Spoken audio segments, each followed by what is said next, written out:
আল্লাহ নিজের হাতে রমজান সাজাইছেন। আল্লাহ বলে, বান্দা শোনো আমি রমজানকে কেমনে সাজাইলাম। 1, পুরা মাস রোজা। 2, প্রতিদিন ইফতার। 3, প্রতিদিন সাহারি। 4, প্রতিদিন 20 রাকাত তারাবি। 5, শেষ দশকে এতেকাফ। 6, শেষ দশকের বেজর রাত্রিতে শবে কদর। এরপরে 7, একটা নফল একটা ফরজের সমান। 8, একটা ফরজ 70টা ফরজের সমান। 9, প্রথম দশক রহমত। 10, মাঝখানের দশক মাগফিরাত। 11, শেষ দশক জাহান্নাম থেকে মুক্তি।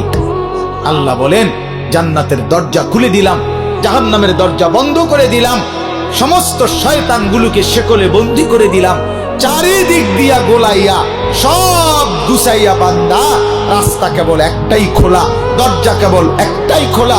পুরা রমজান রাতে আসো, দিনে আসো, দুপুরে আসো, শুধু আমার গোলামি করবা, গুনাহ ছেড়ে দিবা, আর একটা দরজা দিয়েই সবাই ঢুকবা। শুধুই জান্নাত, শুধুই জান্নাত, শুধুই জান্নাত, শুধুই জান্নাত।